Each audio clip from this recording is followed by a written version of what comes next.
Buenos días, muchas gracias por invitarme. Los felicito por hacer estas actividades tan importantes. En realidad, el tema que a mí me indicaron no era este de la reforma legislativa. A mí me indicaron que hablara de alimentación, agua potable y vivienda, que no veo mucha qué relación tiene con esto, pero es lo que a mí me indicaron y lo que pensé. Si ustedes prefieren, pueden hacer que hablen los otros expositores primero y entonces yo puedo agregar a lo mejor alguna idea que se me ocurra. Y si no, entonces le hablo de lo que me dijeron. Yo no puedo hacer otra cosa.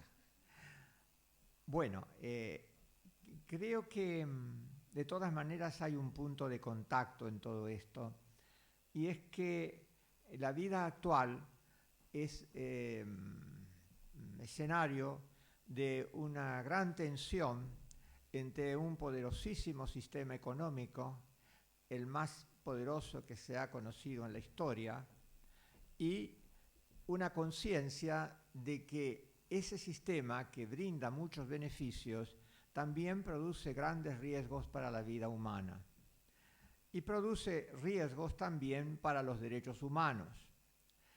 En realidad, esta tensión entre un sistema económico y la conciencia de lo humano que vamos teniendo necesita que el derecho y la cultura se amplíen, se diversifiquen y no queden apresados en las construcciones tradicionales.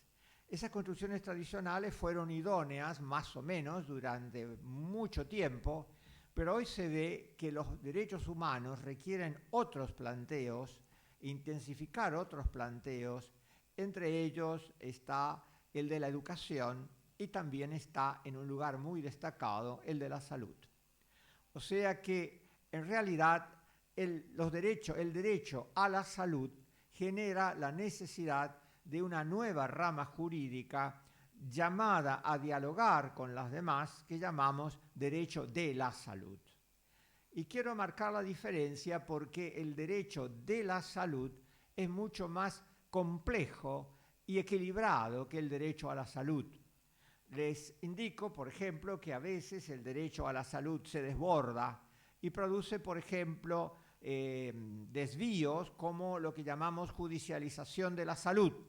O sea que las personas individualmente consideradas, sin tener en cuenta que la salud es un problema social, reclaman prestaciones de salud que se hacen insostenibles para los prestadores de salud. Entonces me parece que el derecho de la salud, donde se equilibran los derechos de la salud a la salud de muchos, porque pedir demasiado uno significa no darle a otro, y el equilibrio con el derecho, con el deber de salud, se produce esta rama que enriquece a las ramas tradicionales y que llamamos derecho de la salud. Este derecho de la salud se enriquece a su vez con la noción de salud muy amplia que tenemos en este tiempo. Durante mucho tiempo la medicina fue el núcleo duro, y tal vez es el núcleo pero no duro, de la salud. Y como núcleo duro de la salud pensábamos que estar sano era tener físicamente el cuerpo bien. Bueno, las ciencias sociales nos han mostrado que eso no es suficiente y tenemos una idea de salud más amplia, más relacionada con una noción que tal vez sea demasiado grande de la Organización Mundial de la Salud, que habla del más pleno bienestar físico, psíquico y social. Ustedes comprenden que la noción de salud elaborada durante el imperio de las ciencias naturales hoy se adecua porque tenemos el desarrollo de las ciencias sociales y de las ciencias humanas. O sea que no es por casualidad que la Organización Mundial de la Salud sostiene una idea de salud mucho más amplia, porque hay otros saberes que nos muestran que el problema de la salud es mucho más complejo que este del físico, e incluso el físico no se puede mantener sin la interrelación con la condición psíquica y social. Ahora, los problemas concretos que a mí me pidieron que tratara de abordar son el de la alimentación, el agua potable y la vivienda. temas que tradicionalmente tal vez no serían del todo tema de la salud y son temas centrales. Si no consideramos la problemática de la alimentación, que hoy en día está muy en retazos tratada, si no consideramos el problema del agua potable y no tratamos el problema de la vivienda, todo lo que digamos en materia de salud está más o menos en suspenso. Y el problema es que en todos estos terrenos, pese a que hay ciertas posibilidades de abundancia, hay también el desvío de la escasez. Y tenemos que darnos cuenta que esto se debe al sistema económico imperante. Porque el sistema capitalista se basa en una economía de escasez. O sea, se basa en que haya los recursos naturales que haya y haya las posibilidades de producción que haya, hay que mantener la escasez, porque solo manteniendo la escasez se mantiene el predominio de los dueños del capital.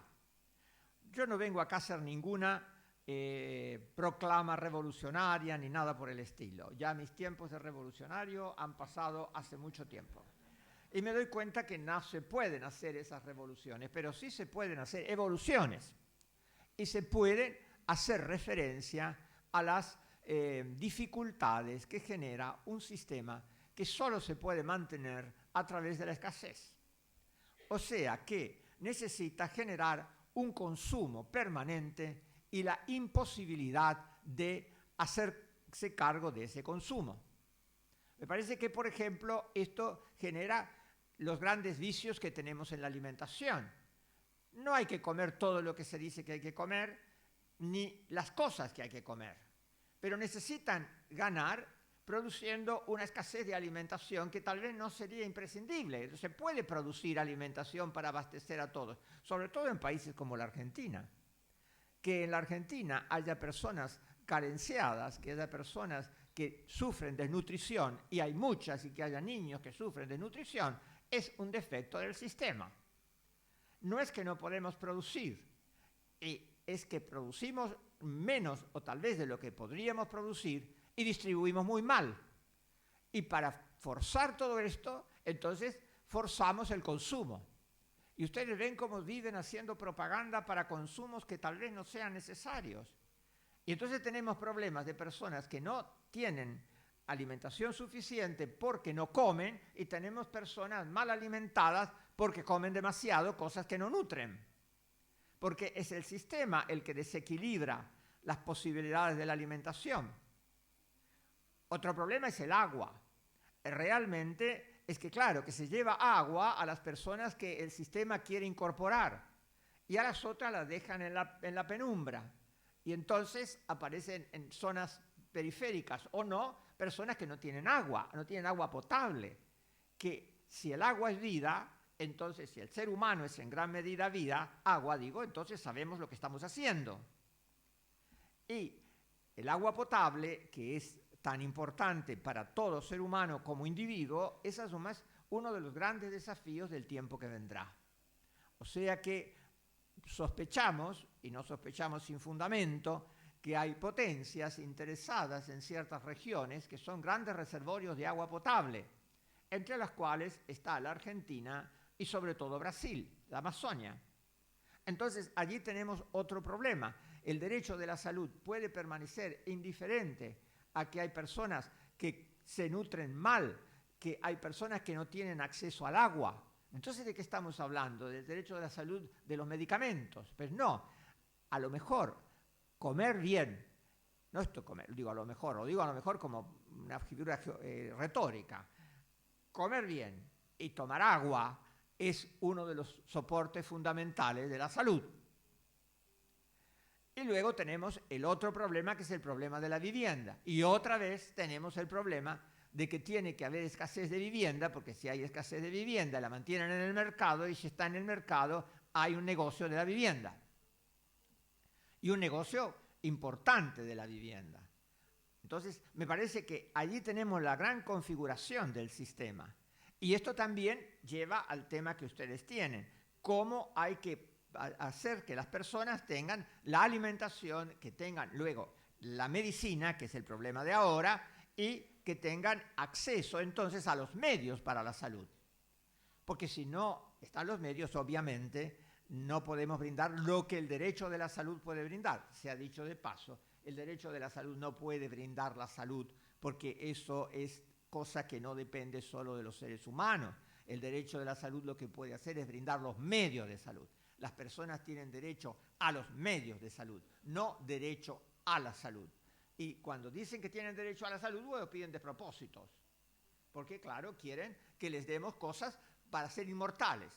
Y la inmortalidad es un gran sueño de los hombres occidentales que yo comparto en cierta medida y que deseo, porque ya la tengo muy delante, pero de todas maneras pienso que no puedo pretender, ni yo ni nadie, que la medicina le asegure la salud. Lo que le podemos dar son medios de salud. Y entonces tenemos ahora este gran desequilibrio entre el sistema económico y los derechos humanos, lo que pensamos con fundamento que deben ser derechos humanos. Le agradecemos al sistema capitalista que haya prolongado la vida. Realmente el sistema capitalista ha hecho que personas que tenían un promedio de vida de 30 años hoy puedan llegar a los 80. Pero también hace que muchas personas mueran innecesariamente, porque son descartes. El sistema hace y descarta. Y si tiene que descartar cosas, no veo por qué no se tendría a reconocer que también descarta personas. Hay personas de descarte.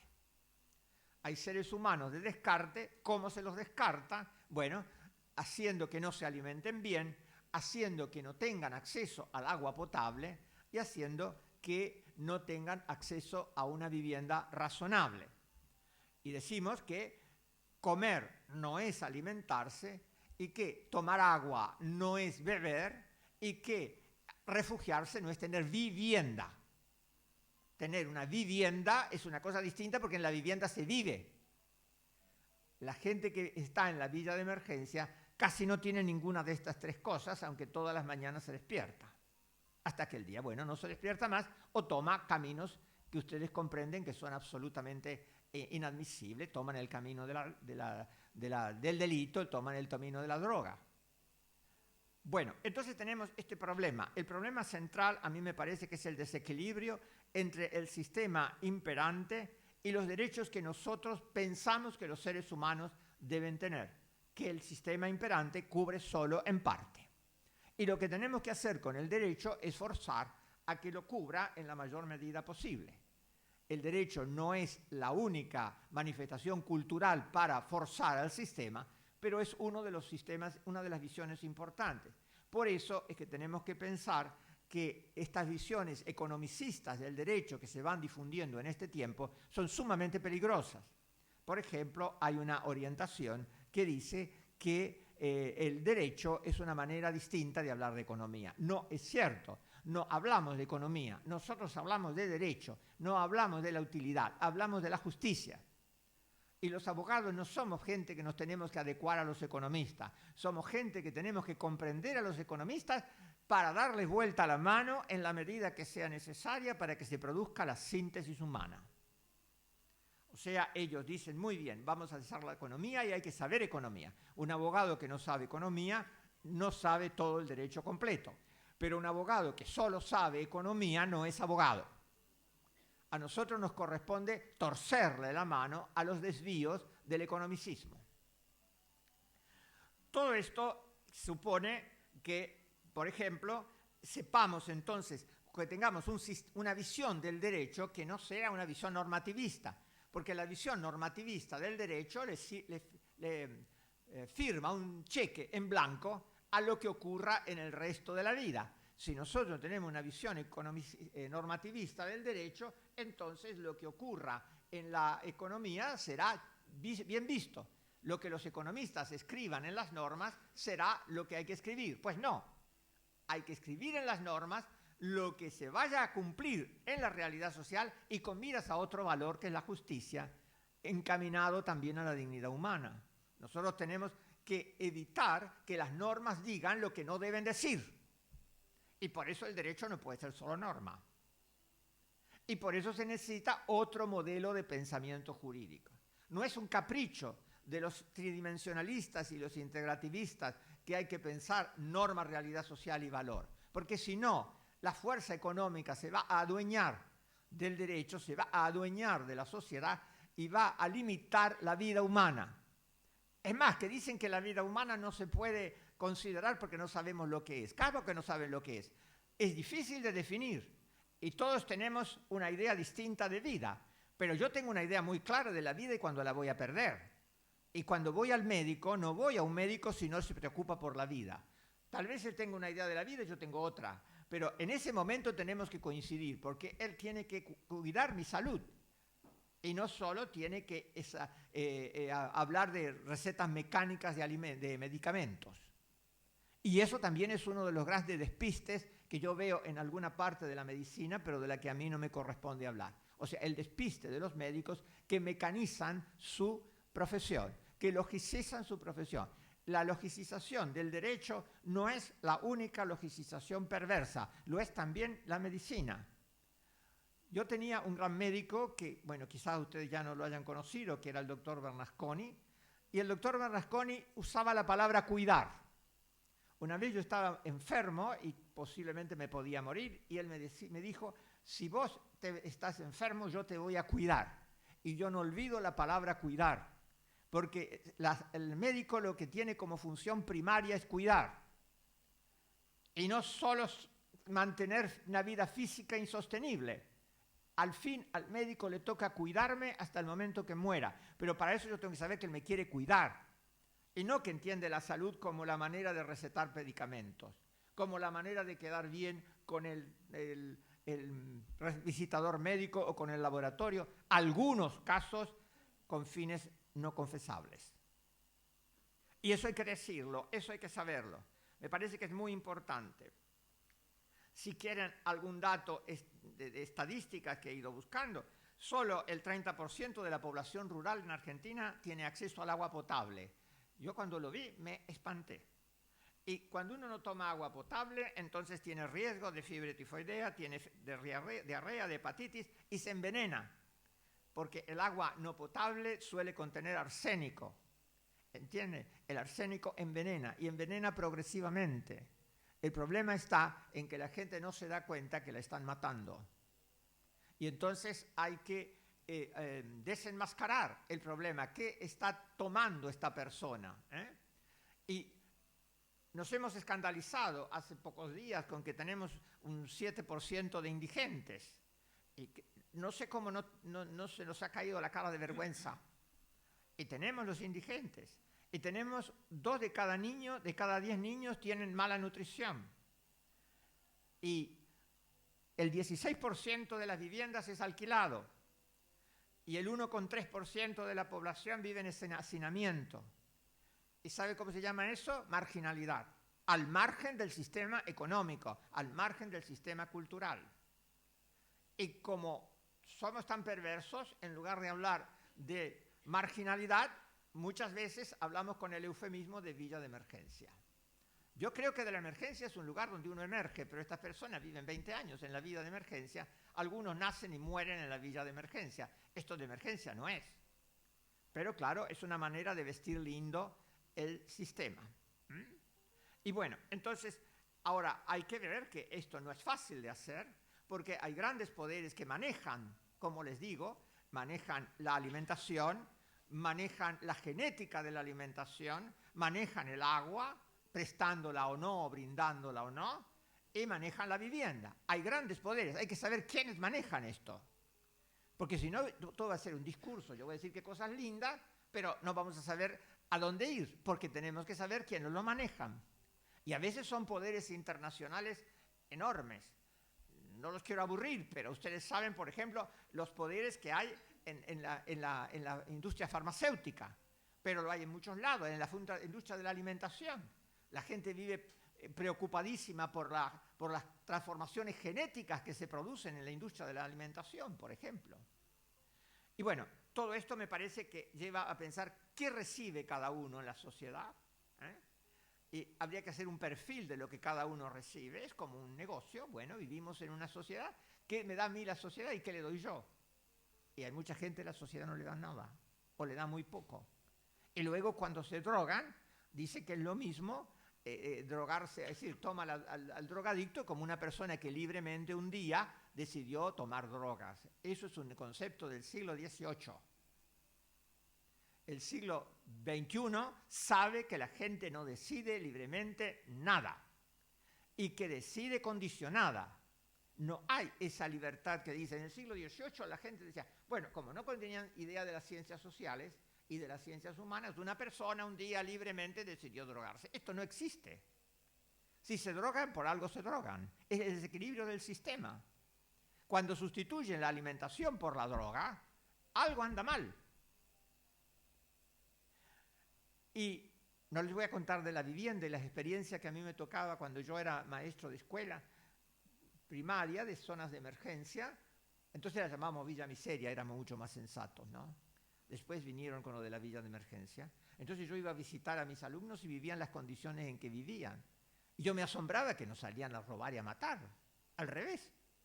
Yo decía, ¿cómo pueden vivir ahí? Y el sistema los está fastidiando todo el tiempo para que consuman lo que no necesitan y para que no consuman lo que necesitan, para que se alimenten mal.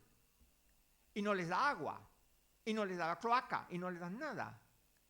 Y luego dicen porque se droga. ¿Y qué quiere? Se aliena, si es lógico, si el mundo que ustedes les dan es una porquería. Luego, claro, el sistema no solo hace porquería la vida de los pobres, sino hace porquería la vida de los ricos y todos se drogan. Bueno. Y entonces tenemos límites.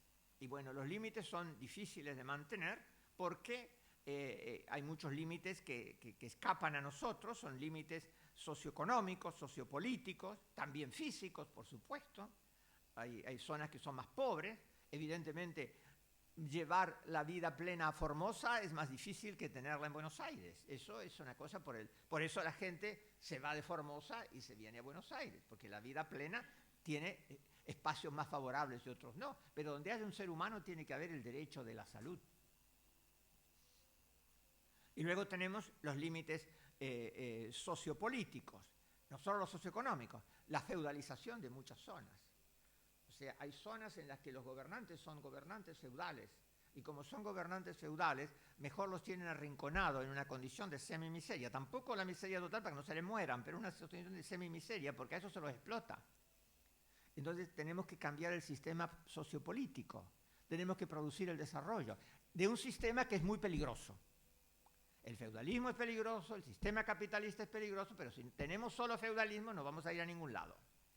Todo esto supone otra concepción del derecho, con una concepción de las normas que no sea abstracta, que sepa lo que está escribiendo, que es, me parece, lo que ustedes ahora quieren hacer en esta jornada muy interesante.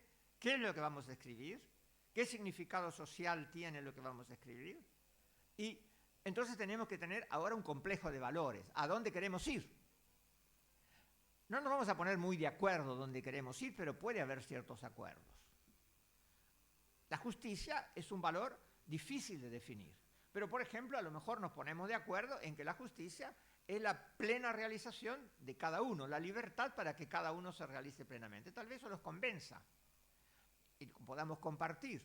Otros dicen que no, porque hay gente que sobra. Bueno, podemos ponernos de acuerdo. Pero en esta sala es muy probable que haya mucha gente que acuerde en que la justicia supone la plena realización de cada ser humano, la posibilidad de cada ser humano realizarse. Y luego entonces tenemos que incorporar equilibradamente valores como la salud, como la utilidad para que haya medios, como la verdad para que haya ciencia. Tenemos que educar, y todo eso significa un planteo valorativo. Y luego tenemos que saber entonces cómo vamos a realizarlo, cuáles son los medios valiosos para realizarlo. Bueno, ya les di una gran lata, parece que me tengo que callar, pero por lo menos tienen ahora una idea que es la que a mí me parece que es central. El problema de todo esto está en que tenemos un sistema que aporta grandes beneficios, pero a su vez deja afuera gran parte de la vida humana. No es el primer sistema que lo ha hecho, pero porque también en la Edad Media supuestamente llevaban a la gente a la salvación y quemaban a los que no se salvaban. O sea, siempre hay quien está fuera. Pero ahora tenemos un sistema muy poderoso, sumamente poderoso, que cuenta con medios invisibles o casi invisibles. Si uno a una persona le pone cadenas, la persona se da cuenta que tiene cadenas. Si uno la persona no tiene cadenas, va a ver la televisión y en la televisión le enseñan tantas cosas que son, al definitiva, perniciosas para la salud, que hay que tener el coraje de denunciarlas. Jornadas como esta pueden contribuir a ello. Muchas gracias.